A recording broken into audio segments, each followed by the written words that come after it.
Hello, everyone. Welcome to this seminar. Do you know, if you'd like to, this is totally up to you, you can come a bit closer. Because if you're all out there, I'm going to stay on the stage. But if you're a bit closer, I'll come down on the floor. So it's up to you. You can either have me completely distant from all of you, and, you know, I'm kind of waving across the chasm that's in between us, or you could move further forwards and we could have something slightly more intimate. I prefer something slightly more intimate so that we can get some questions going as well. That's perfect. I'm loving that. Yep. So why don't we just try to fill the first 4 rows, say? If you're in row 5, you might like to think, oh, maybe I could move forwards. If you're in row 9, definitely. You don't have to, but if you do, it'll be fantastic.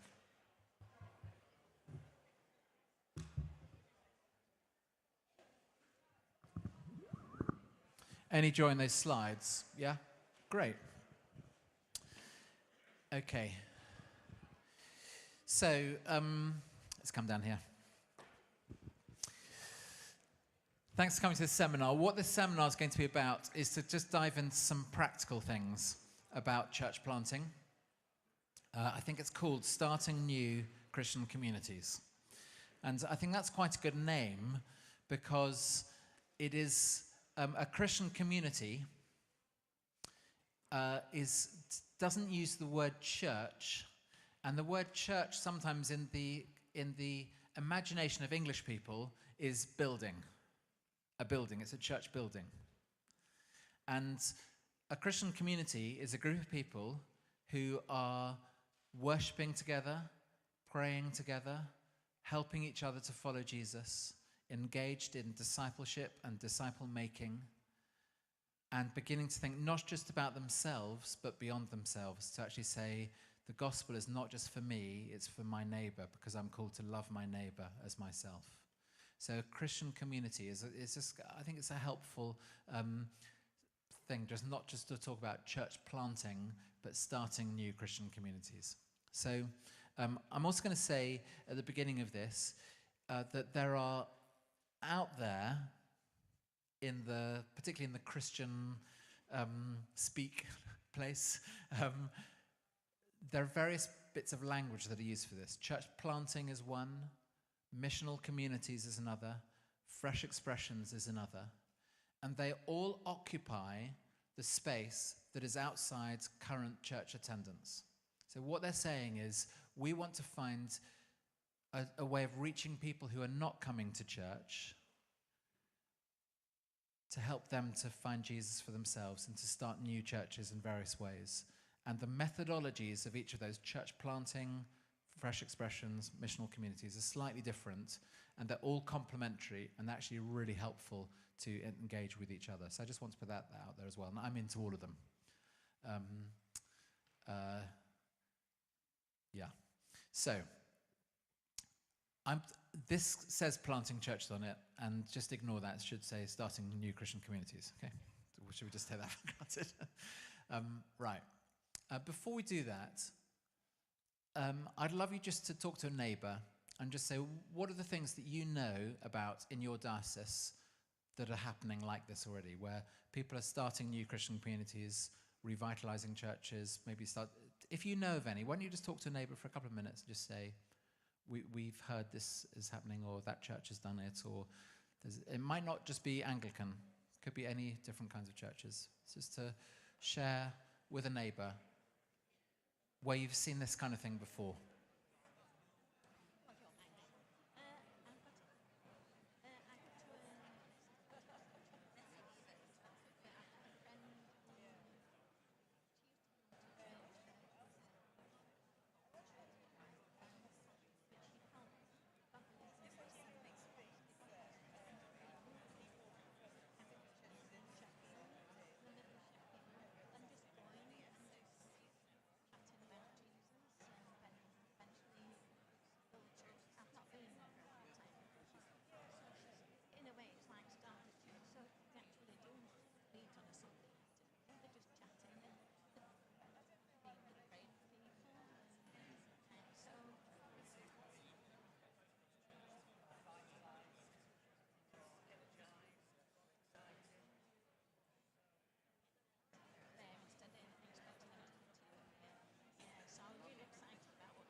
I'd love for you to just answer this other question as well, which is because lots of people think, I just don't know if I can relate to this at all. Who started the church you're in right now? And why? And I mean, you go back right to the beginning of that church. So some of you might be in churches that started in the 9th century or earlier. Okay, so who started your church and why? Who started your church and why? Go for it.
Yeah. 20 seconds.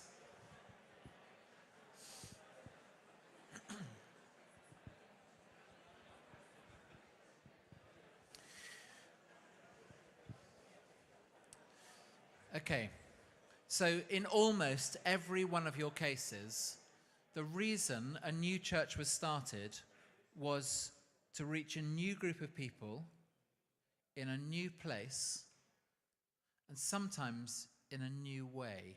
And the new way is a bit like this. Sometimes it reaches a different demographic group. So sometimes wealthy churches had a church. This is particularly in the 17th, 18th centuries. And there's a group of a poorer group in a new part of town. That was the only church provision, and so they'd say, actually, let's do church there, and they would have done it differently to where they'd come from. Now, we would look upon that as saying, well, that's very patronizing, but then it was actually very generous to actually say, and those people would have said, we'd much rather have a church of our own rather than having to go up the hill to that church of posh people. So that's, there are different ways of seeing it now, but at the time, people were doing it with good intent to see new churches reach new people in new areas, and if we need to do it in a different way so that people can relate to that in a way that they can relate to more easily, then let's do it. In London, just as an example of this, because it's so international, we're beginning to say we have to not just expect people to come to church in English churches, English-speaking churches. We want to start churches in different languages. So reaching the Turkish community, there's one that started on Easter Sunday. Reaching the French community, there are 2 churches that have started in the last year to reach French people. By the way, why? Because there were 3 congregations reaching people from France, and there are 300,000 French people in London. That's why, it's just beginning to start. As soon as you start mapping things, as soon as you start looking at the data, you begin to start saying, it's a bit like, how many people are we reaching and how many people are there in our parish? We've got to do not just try and grow ourselves, we've got to do new things as well. How do we do that? Well, that's when we start that journey, as soon as you start asking the question. So I just want to say, church planting works, fresh expressions works, missional communities work, because there's something intentional where you say, if we start to do this, we are joining in with something that's been in our history right from the beginning of the church. Church planting started in the book of Acts.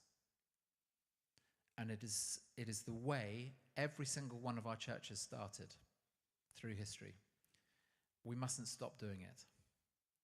We need to both revitalize existing churches, but also to keep starting new churches. So here's how it works in practice. So this blob, forget those numbers, they're irrelevant.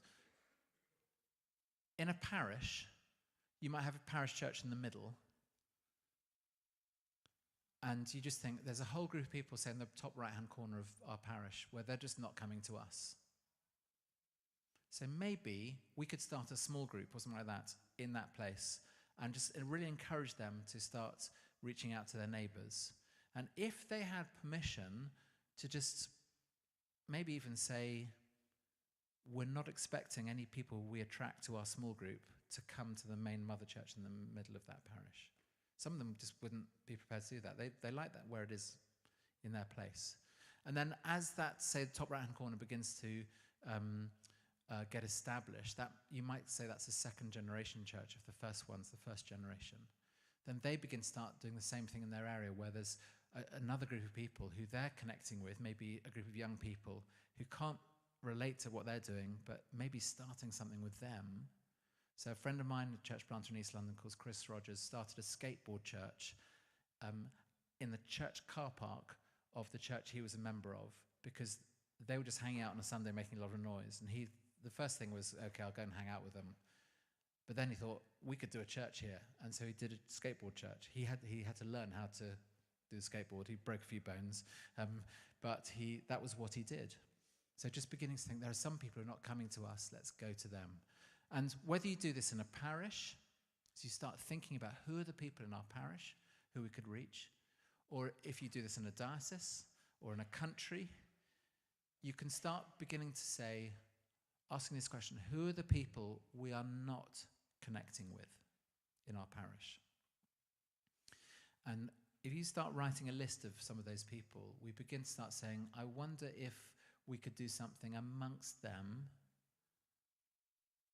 where we're not necessarily expecting them to come to us, but we might be able to oversee something that enables them to worship in that place.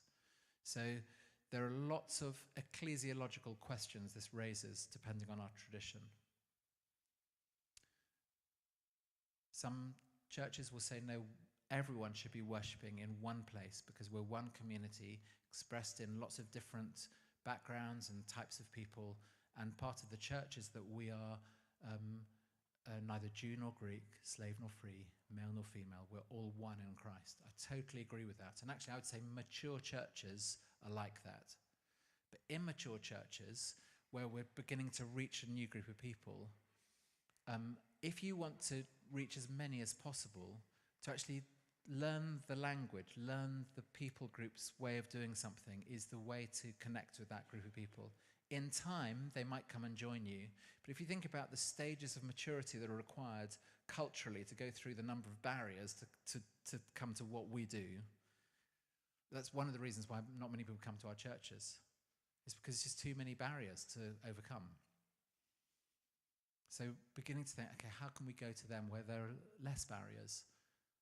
Incarnationally, beginning to move in that direction is something that needs to be thought through. So I'm going to just go through that. So how does it work in practice? These two elements, vision and prayer. So vision is where you start saying, under God, what are you calling us to do? I think it's a bit like raising your sights. Vision is a visual word, isn't it? So raising our sights to say it's not just what we're doing right now, but raising our sights to say, God, what do you want to do in this place? And I often say to people, imagine you've got all the resources in heaven at your disposal. Brackets. Actually, you do have all the resources under heaven at your disposal, but we don't access them. So just imagine you have. And you've got this group of people who can do it. You've got money, you've got resources, you've got everything. What would you do? How would you connect with the people in your parish or in your town or your city, your area?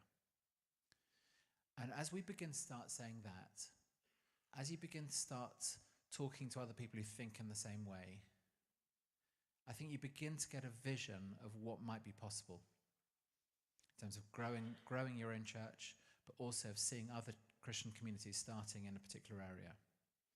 And you quickly realise we don't have those resources.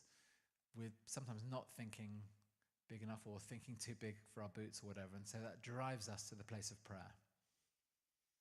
And I think in that place of prayer, that vision is recreated. So it's a cycle of, praying and imagining and praying and talking and praying and reimagining again and again.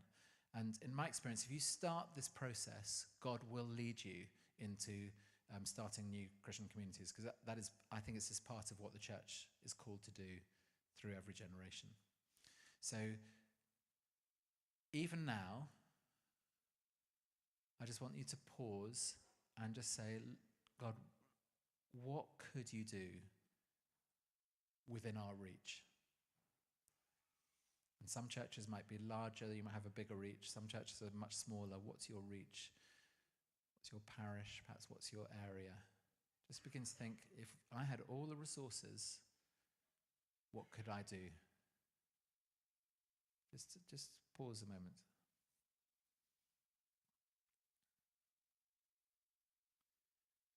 And as soon as you start that, if you pray, Lord, would you begin to shape that thought?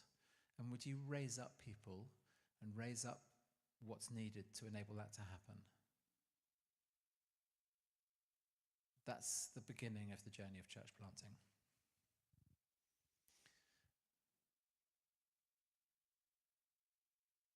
The next part of it is to then start saying, okay, how does this work in our church? There are lots of different churches. I think this can be applied in every denomination, every group. And that's why I've slightly, I've used general words, but that is a bishop's mitre on the top left. And so this is an Anglican picture, view of it. So I think there are 4 elements. There's authority, there's leadership and a team, there's context, which involves the building and the place, and there's resources, which will involve money, but it's much more than that. So first thing about authority. Jesus sent the disciples. He had authority. All authority on heaven and earth has been given to me. Therefore, go. There's something about going with authority. They're related to each other. When you go with authority, with the authority of the sending, whoever sent you, there's something about a spiritual covering involved. You can unpack that verse and explore what that means in practice. But I think that if you go without authority, you open yourselves up to all kinds of problems. In legal terms, in the Church of England, if you go without authority, you create legal problems. I think it's the same spiritually. If you go without, a lot of church splits, for example, happen. I think they're not sent, they just split. And guess what happens? Each church lives with that split inside their spirit of the church. And unless they resolve that, it is part of the church's life. So from the Reformation, we see that in practice, where as soon as the Reformation happened, we had a split in our DNA, and churches kept on splitting after that. And you've got multiple denominations that fragmented from that moment. It's something that is just part of what you carry. So to go with, to be sent, on the other hand, you go with authority. So if you're going outside your parish, you need a bishop's authority. If you're doing something within the parish, you need the vicar's authority. If you're in a different denomination, you might go with that, say, a network leader's authority, or a network team or board or something like that's authority. And if you go, that you have access to funding and support and renewing and so on. So authority is a big thing to think through. How can we develop the relationship with our sending group or sending church? If we have a good relationship there, that's actually going to help us to thrive and keep that a flow of prayer, of resources, of energy and so on from that sending place. And that they'll be able to keep on doing that again and again and again. So that it's really worth thinking about how that works in practice. Leader and team. Leaders, in the Church of England, we tend to do something which I think is... I'm not from this diocese, I'm not a normal Church of England bishop. So what we do is we appoint someone to a church, we send them on their own to that place. And particularly difficult places, we expect them just to get on with it. And they're on their own. And Jesus sent people in twos. And actually, Paul learned that first mission journey, he went with Barnabas. Actually took Mark along, but Mark left. Second journey goes with a team of people. And in each place, he leaves someone behind. You can see that with just through the second journey. Ends up in Athens on his own. That doesn't work. Third journey, stays in one place, but raises up teams, and they evangelize the whole of Western Turkey. Teams. It's much easier with a team. And so I think one of the things I've experienced and seen is that when you send a team on a church plant, you've got friendship, you've got support, prayer, you've got a team of people who want to engage with that local setting in a completely different way, and it takes the pressure off one person. So teams become something which are really, really valuable. And it doesn't need to be staff teams. It can be a group of lay people doing this who are doing it in voluntary time. I did this sometime in Malaysia, where I met a church leader. He led a church of over 1,000 people, and he was a full-time GP. He actually ran 6 GP practices. So he had not just his own GP practice, but he ran 5 other ones. So he was overseeing that. And he led this church of over 1,000. And I said, what's your leadership team look like? And he showed me a picture of them, and they're all professional people involved in different things. None of them were full-time. They did have some staff, but they were like support staff, enabling stuff. So you can do this. We just need to think outside the vicar doing everything. Teams. Some of the best church planters have not been through theological college.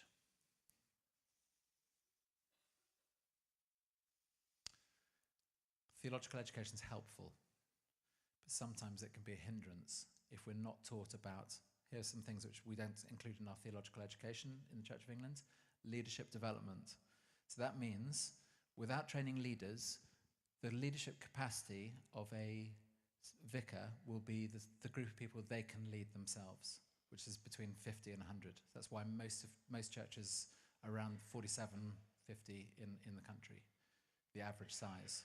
If we teach leadership development, we teach the vicar to give away and to train other leaders.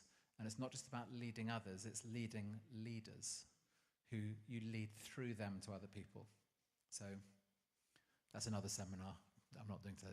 So leadership development, absolutely critical. You see in larger churches, they've developed lots of leaders because they've understood that. And so that's something we need to, I think, bring into Church of England's normal practice. Enough of that. Apologies. So team. The team leader leads, but other people in the team they share the different responsibilities. That says building in place, and there's a church building on it. That's highly deceptive, and I apologise, because the best way to start a new church is actually not in a church building. Church buildings are so expensive. They're usually listed and protected. And if you're going to do something in an existing church building, you really need to go in with your eyes open. Sometimes there is a latent awareness of, if you renew a church building, that can be very, very powerful, because people get a surprise when they go, oh, wow, this is amazing. I didn't know you could do this with the church. So there's that side of things. But actually, we don't have enough church buildings to do what needs to be done in the country. So let's use non-church buildings, and particularly reaching a generation of people in their 20s who have largely rejected church as an institution. Non-church buildings become very useful places where new Christian communities can start. So the most important thing in this quadrant is to think about the context. So in my experience, I was at Holy Trinity Brompton in West London, and we planted into East London, a place called Shadwell. I really took a church culture with me from West London, Knightsbridge, that's where Harrods is, that kind of thing. So we took that church culture and dumped it in the East End, where, EastEnders, can you imagine? So it's like, what were you doing? It took me about 3 years to realise that we had so much baggage we'd taken with us. Some of it was really good, and needed to be in continuity, but some of it needed to be changed because it's just different in that place. And so, guess what? Now we teach a lot more about how do you contextualize a church plant? How do you incarnationally connect with the people? What's the right way to do it? And some things need to be different to what's there already, but some things need to be absolutely right so people get what you're trying to do. So thinking about context becomes really, really important. And really the best way to do that is research. Just walk the streets, pray the streets, talk to people, find out what's going on. Even if some of the people in that place can be part of your team, they'll tell you how to do it and what works and what doesn't work. So context. Final thing, resources. I put a pound sign because if you're doing this at scale, you need money. And guess what? There's a lot of money around. You might not think there's a lot of money around, but there's a lot of money around. If you combine the wealth of this room, you might think you're poor, but if you put it all together, there's a lot of money in the room. And you will put money into what you believe in. And if you showed me your bank account, I could tell you exactly what you believe in. It's just, that's normal. I put money, I spend stuff on what I like, what I want to invest in. And so if you've got something exciting, this is where vision comes back. If people are excited about the vision, they will give sacrificially to it. I know some people have put mortgages on their houses in order to put money into mission because they believe in it. There's some people who sell everything and give to these things. So we need to enter a whole new realm of our own resources. And if we're thinking we can't raise enough money in our churches, sometimes that means if we just really do not have any resources, which many places don't, there's something then about partnering with places that do. And it's a two-way street. So it's not just demanding, you need to give to us, but it's actually what can we give back? How can we be in partnership together to see something new happen? It's a whole new take on resources. But there are other aspects of resources, which is about training, about connecting with people who have done it before, about coaching. We encourage coaching now with all of our church plants because it's good to have someone who, they don't need to know anything about church planting, but they need to know how to ask the right questions. What's your plan? You don't have a plan. Okay, what's your plan? How are you praying into this? What is God saying? Who's on your team? Don't have any team. Who are the people around you? Who is God placing his finger on, saying, go? Just beginning, that coaching becomes really important. And then funding. Actually, when groups of people, there's a body of churches in America called the ARC Group, the Association of Related Churches. Not very imaginative, but ARC sounds cool. And they get together, and every one of their churches puts a small amount of money into a pot. And together, they use that pot for creating new churches. So you don't need to put very much in to start a new church, but the deal is that when you start a new church, after your initial expenses are paid off, you begin to have a budget line in your own budget where you start contributing to that pot as well. It's simple. So imagine if all of our churches had a budget line saying church planting. We're not doing church planting. Doesn't matter. Let's just put some money into that pot. And here's what happens. The treasurer looks at it and says, there's no money on the church planting line. How much are we going to give to that? And other people would say, there's church planting in the budget line. Let's church plant. And so, but it doesn't happen unless you put church planting in there. So there's something intentional about that as well. So resources. I'm just going to zoom through these because I've just covered that. Mapping. Talked about mapping before. This is the map of our parish in London. That thing that looks like a main road is actually the River Thames, and that's a boundary. So if you swam across the River Thames, which you're not allowed to do, but if you did, you'd get halfway and then you'd be in someone else's parish. So that's the kind of dotted line.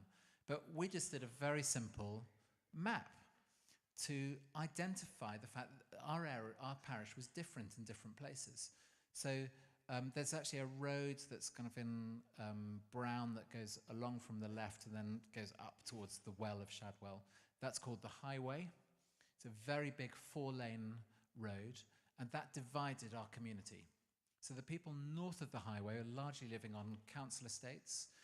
It was very, very poor. In fact, I didn't realize this until 4 years into leading this parish, where there was a nationally published statistic that said that the #1 child poverty was in a place called Shadwell. And I looked in detail and found out the research, and it was literally on the other side of the road from our house and from our church. It was all behind closed doors. We knew it was poor, but we didn't realize it was the poorest place in child poverty terms in the whole country. So that began to inform, actually, we just said, well, what are we going to do about it? On our watch, God, what are you calling us to do? And it began to help us engage with that community much more. But one of the things we found out, in the last talk, I said people didn't cross the road to go to the River Thames. Some of them had never seen the River Thames, and they'd lived there for 20 years. 200 yards away. It's just the reality of some people, the way they live in communities. So we started mapping as well. The yellow area is young professional, with new builds. The brown area is are estates. They were largely Bangladeshi Muslim, but some old East Enders. And we began to start dropping it. That's a park as well. Just where are the places where people could meet? There's a primary school, there's a sailing club. Guess what? We had a sailing club in our parish. How about that in inner city London? There's a boxing club. There's a further education centre, and so on. So you begin to start saying, okay, where could we meet? So one of our guys, who actually was a worship leader, and he looked after our evening congregation, he said he had a small group in the church, and they met on the church site. And he said, if we met in the local pub down by the river, we'd connect with a whole group of people we don't connect with at all. And so I said, go for it. So he booked the upper room of the pub. The landlord said you could have it for free if you buy beer and food from the pub. So they had a meal downstairs, then they went upstairs. And guess what? They invited local people from the pub to come and join them. They doubled the size of their group and turned the whole thing to a much more missionally minded way of thinking. In fact, we learnt that from this church, St. Thomas, Philadelphia, because they kind of do that kind of thing a lot. And we started saying, let's do that on our patch. And it was just remarkable. A guy called Andrew Sercombe just beginning to do that. He was a Baptist, but he was on our church team. He was fantastic. He led worship, baptism services, and everything, child baptisms. He was very humble. But he started this group in this church, partly because his dad had been a church planter, so he had it in his DNA. But he showed us how it could be done. Just beginning, we made loads of mistakes, but actually just having a go. North of the highway, there's a family called the Robertsons who God brought to the church. We've been praying, how do we reach these people? They're just a different faith, let alone just a different kind of person. And God raised up these people who had a passion to do something on the estates in the north. And God enabled them to rent a house. It's very difficult to buy, but to rent a house. And they learnt Silet, which is the local language that those Bangladeshi people spoken, and they dressed in the same way, and they just began to incarnationally live amongst those people. They, to start with, experienced challenge, but after a while they have become a great blessing to that community, working on their behalf to connect with the council, to get new resources, often stopping fights between different groups of people. God raised them up. We'd started praying, God raised them up to come and do something there. So map your own parish. You might do what more and more people are doing, which is get together as deaneries and say, let's map our deanery. And here's the question to ask in that. Who are the people we're not reaching? We know who we're reaching because they're coming. Who are the people we're not reaching? And it's interesting when you begin to focus particular areas, begin to think, okay, if they're not coming to us, what would it look like if we went to them? And then as soon as you start saying and praying that, you begin to think, well, actually, we've got a couple of people who live there already. And they've been saying for a long time, the people around us will never come to church. So we might say to those people, what would church look like if it was around you? And let's go on a journey to explore what that might look like. To a certain extent, I've talked about this, lots of different ways of doing church. So in London, we moved from being reactive to church planting, where people were just doing it under their own steam, to being intentional about it. So between 1985 and 2013, that's 28 years, there were 53 church plants in the London diocese. It's 4.2 million people, so it's actually not many, but 53 church plants. Between 2013 and 2018, when we said, let's have a goal to plant 100 by 2020, we planted 53. So 28 years just letting it happen, 53. 5 years being intentional, we got 53. So we multiplied the rate, but also we've learnt how to do it so we can keep on doing it again and again. So that number will keep on going up, and hopefully we'll go faster and faster because we're more and more people, more and more parishes are saying we not just want to do it, we need to do it. So as you are moving from being opportunistic to intentional, you will start to see this happen as well. So as soon as you name a target, if it's a parish, you say, we would like to plant something in our parish. Or as a deanery, you say, we'd like to see 5 new things happen here in the next 5 years. Or as a diocese, you say, let's start 50 new things or 20 new things within this period of time. It just changes the way you think, because you then say, how are we going to do it? And you might not get it, but you'll do much more than you would have done if you hadn't had that target. So work out what you might do, and then take it from there. I'll get you to do some stuff in a minute. That's the supporting church planting. So those core elements. And just when you're starting a church plant, this is the kind of process you might expect. I see it as a bit like moving house. So when you move house, it's absolute chaos, isn't it? Yeah, boxes everywhere, you don't know where anything is. You get a red bill through the post, and you just think, I don't even know what this is for, but if I don't pay it, they're going to cut off all the electricity, so I better pay it and then work out what it's about. That kind of thing was our experience in revitalising a parish church, where there was just a lot of stuff we didn't have a clue about that was just part of the reality that we found. So in Church of England terms, I think often it's about a year. If you say we're going to do this, a year later it can happen. And so if you're going to do it, you might say, okay, there's the initial decision to do it. So that's one stage before announcing. So we're going to do this, and then you start saying, okay, who's going to do it? Where's it going to happen? Let's talk to the various people, the bishop or the parish priest or whatever. And then as soon as you've got enough, you make an announcement. And making the announcement scary, because you're putting it out there, and it's like, okay, well, we've really got to do it now. So that's maybe 6 months out from the actual plant. Once the announcement's made, you move into a preparation phase. And that's where you begin to start working out in practice how we're going to do this. So it's gathering a team, beginning to start praying intentionally, beginning to walk the streets, beginning to do research and so on. And then perhaps 3 months out, you might have public meetings where you say, come and hear the vision, come and see if you'd like to be part of the team. Then you launch. There's like D-Day or Zero Day or whatever you call it. There are 2 ways of launching. There are lots of different ways of launching, but 2 broad ways. One is Big Bang, where you say, let's just start, let's have a big celebration, and let's try and build momentum. Or what I call slow burn, which is where you start small and just begin to add the small together till it grows a bit more. So you might start a small group, and then another small group, and another small group, and another small group. And then after a particular amount of time, you put all those together, and it's emerging as something bigger.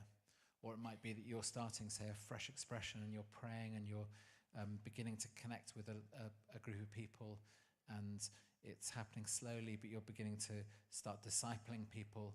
and people are coming to faith, and then you form community, and then you keep doing that, and you begin to start a pattern of worship in that community. And as you begin to do that, you begin to start thinking, I wonder if we could do this again. And so different ways of doing this. So once you've launched, then I think there are 3 phases. Unpacking. It's like the boxes are everywhere. How are you going to do your first 100 days? If you've done something public, the first 100 days is chaos, so plan as much as possible into the chaos. When are we going to pray? When are we going to do intentional outreach? When are we going to meet? When are we going to do deanery meetings? Whatever it is. So there's that first 100 days.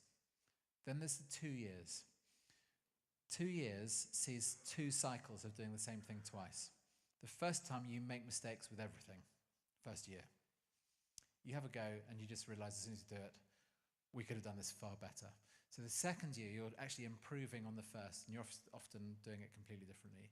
But by the time you've done the second year, you're actually much more stable. If you've got through 2 years, it's quite likely to keep going.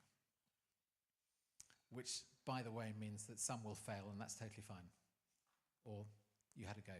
So we build in failure, and we celebrate it, because it's having a go and learning new stuff and saying, how do we do it next time? So it's a good thing. Failure is maybe a bad word for it, having a go. But one of the other things about, if you plan for 2 years, one of the things you start saying as well is, well, we don't need to do everything all at once. It doesn't need to be instant church. What are we going to do in the first term? What are we going to do in the second term? What are we going to do in the third term? And so on like that. The last one is building the church over a 5-year period, say. And one of the things we say is, when are you going to plant your next church? So don't just plant a church that is going to plant churches. And how do you do that? Well, when you plant the church, why don't you take on an apprentice who's going to learn how to plant, so that you then get the chance to send them. And when you send them, make sure they've got an apprentice, but you take on an apprentice yourself. So, coming to land, just turn to someone next door to you and say, if we were to do something like this, what might it look like? 1 minute. Go for it.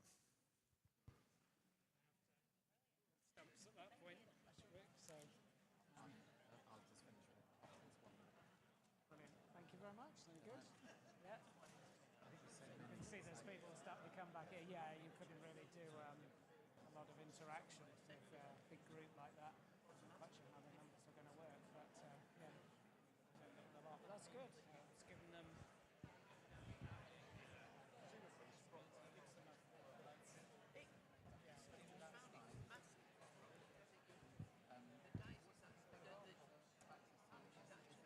We can put them on the website. We'll have to get them off.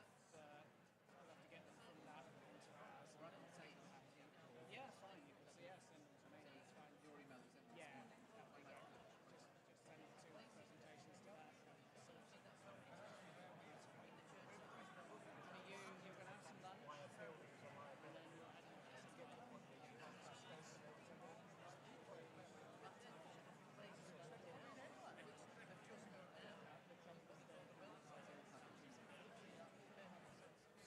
Okay, we're just about to, we're going to finish now.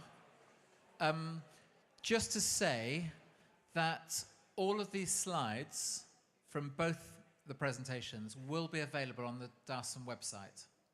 So if you want to take them back to your own parishes, you can. And if you want to use that as a launch pad, please do. A lot of what I've said, I just want to caveat by saying my opinion, my experience. You have to work it out in your own context. And I would say with your parish priest and with the diocese. So if you're doing something inside your parish, just get on with it with the parish priest. Just go for it to start doing these things. With an area dean, you might like to think about doing something together as a deanery. If you're starting to do that, do connect with the bishop about that. But if you want to do something in someone else's parish, absolutely, absolutely, absolutely, please speak to the bishop and just start a conversation with him. And I just want to say, go for it. Seriously, go for it. As soon as you step into that audacious place of saying, oh my goodness, what on earth are we doing? But God, you might be leading us in this kind of direction. I have to say, it is the most exciting journey you will ever go on. It is like surfing, skydiving. It's exciting, exhilarating, challenging, stepping into that place of experiencing God in different ways, and he has got amazing things for you, alongside all the other things you're doing. So God bless you, thank you for coming, and yeah, go for it.